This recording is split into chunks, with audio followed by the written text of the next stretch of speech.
Shalom, salam damai sejahtera di dalam kasih Tuhan. Jumpa kembali dengan saya, Pendeta Lukas Eko Sukoco, dari studio Radio Mitra FM di 107,7 MHz yang ada di Jenderal Sudirman 11, Purworejo. Nah, saudara, mitra mania semua, hari ini saya akan mengajak kita untuk belajar tentang satu tema yang penting, yaitu pengenalan akan Yesus, fokus pada Yesus. Satu tema yang penting yaitu pada Yesus, pintu kehidupan. Saudara, gambaran tentang Yesus Kristus di dalam Alkitab ada banyak. Ada digambarkan bahwa Dia seperti roti kehidupan yang memberikan berkat sehingga orang meneruskan hidup dalam sukacita. Ada gambaran Dia seperti gembala yang baik. Gembala adalah figur yang merawat domba-dombanya. Yang lain lagi, ada gambaran Dia seperti pokok anggur. Ya, ada lagunya Yesus pokok dan kita caranya, yaitu gambaran bahwa orang di dalam Tuhan Yesus itu ada dalam relasi yang benar dengan Allah. Nah, saat ini saya akan mengajak kita untuk belajar gambaran yang lain, yaitu Yesus, pintu kehidupan. Yesus, pintu kehidupan. Mari kita siapkan dengan membuka dari firman Tuhan di dalam kitab Injil Yohanes pada pasal yang ke-10. Yohanes 10 ayat yang ke-7 sampai dengan 10. Yang demikian sabdanya. Maka kata Yesus sekali lagi, "Aku berkata kepadamu, sesungguhnya akulah pintu ke domba-domba itu. Semua orang yang datang sebelum aku adalah pencuri dan perampok, dan domba-domba itu tidak mendengarkan mereka. Akulah pintu. Barang siapa masuk melalui aku, ia akan selamat, dan ia akan masuk dan keluar dan menemukan padang rumput. Pencuri datang hanya untuk mencuri dan membunuh dan membinasakan. Aku datang supaya mereka mempunyai hidup dan mempunyainya dalam segala kelimpahan." Demikian firman Tuhan. Yang berbahagia barang siapa yang mendengarkan firman Tuhan dan memelihara dalam kehidupan setiap hari. Luar biasa. Puji Tuhan.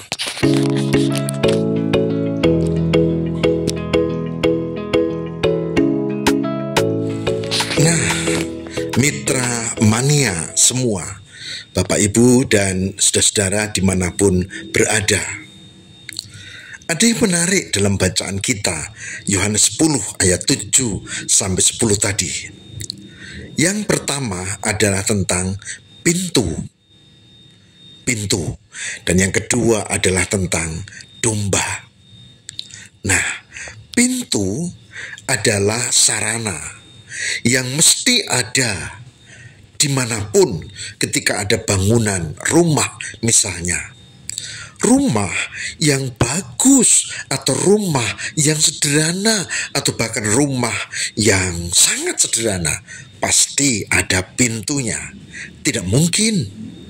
Ya mungkin wujudnya beda. Ada pintu otomatis, ada pintu dengan deteksi. Ya, kalau yang punya rumah datang lalu berkata buka, lalu pintunya buka otomatis gitu ya. Ada pintu yang sangat canggih, ada pintu yang sangat sederhana, bahkan pintu yang mungkin kalau didorong itu bisa terbuka meskipun dikunci karena sangat sederhana. Jadi pintu adalah gambaran tentang realitas di mana orang lewat di situ. Tidak mungkin tidak. Bukan dari jendela, tapi pintu.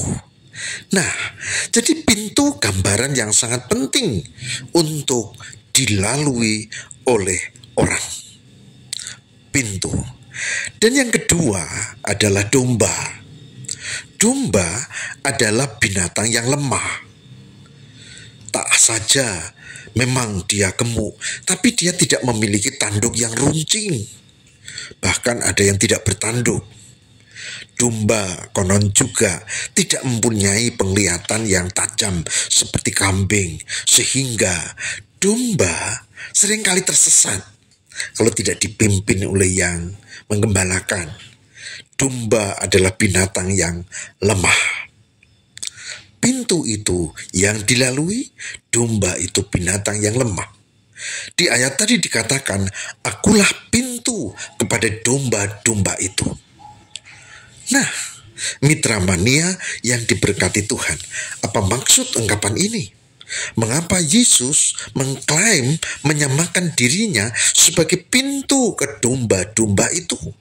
Pintu yang menjadi sarana untuk dilalui dan domba binatang yang lemah. Apa artinya? Menarik untuk dicermati. Pasti ini ada makna yang dalam. Mari kita renungkan lebih lanjut hal ini, saudara.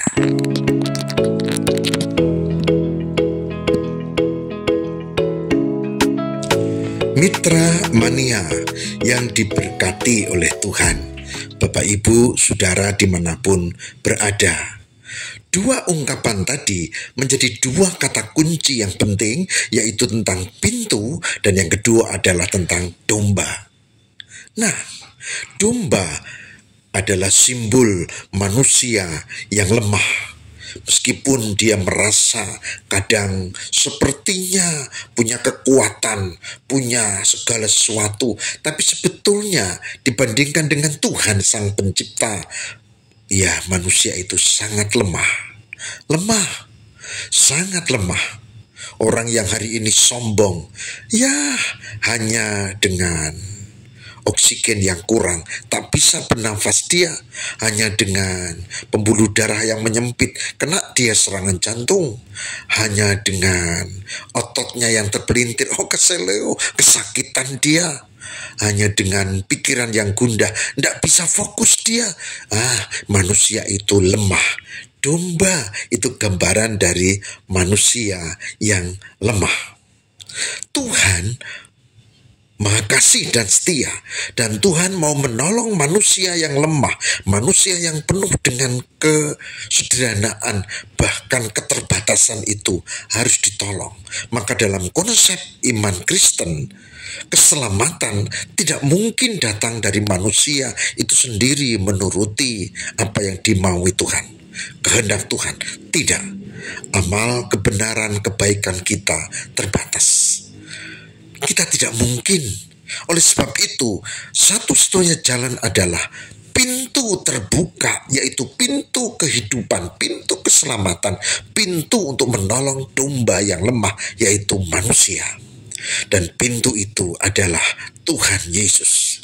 Dialah Mesias, dialah Al-Masih, dialah Juru Selamat yang ditentukan untuk menolong manusia yang lemah. Tentu mereka harus menyerahkan diri dan bertobat. Tanpa melewati pintu itu, maka tak ada keselamatan. Keselamatan tidak hasil karya kita. Keselamatan bukan karena kebaikan amal soleh kita. Keselamatan adalah karunia Tuhan. Oleh sebab itu, bagian yang penting di sini, Yesus mengatakan, akulah pintu kepada domba-domba itu. Dan Yesus mengatakan, untuk bisa selamat harus melalui pintu kehidupan, yaitu Tuhan Yesus.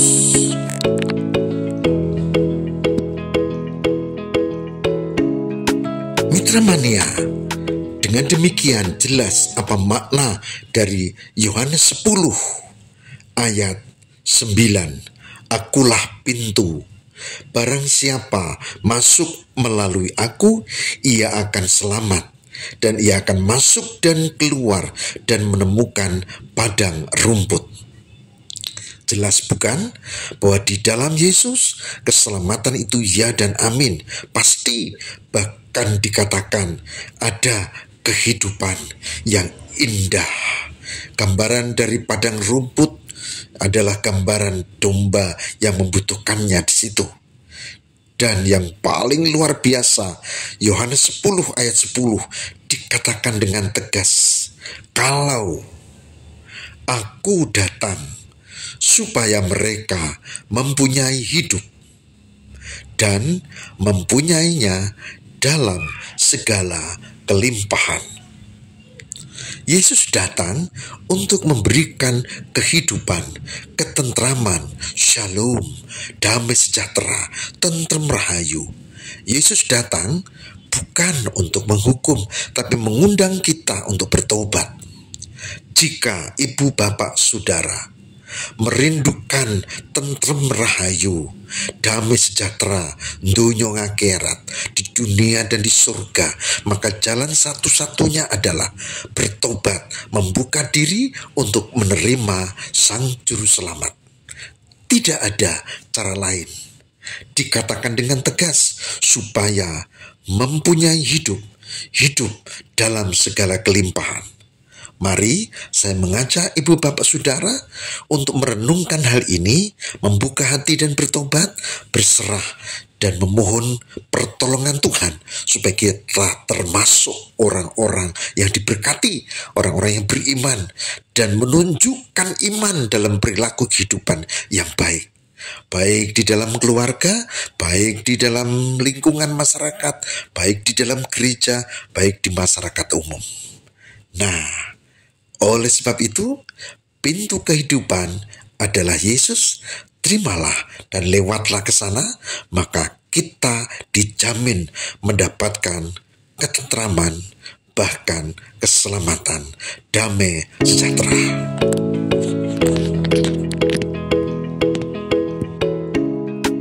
Dengan perenungan dari Yohanes 10, teristimewa ayat 7-10, hari ini kita mendapatkan 2 poin penting. Yang pertama, Yesus pintu kehidupan kepada domba-domba, dan yang kedua, domba-domba yaitu kita, saya, dan saudara yang membutuhkan pertolongan Tuhan. Hidup ini banyak masalah, ya.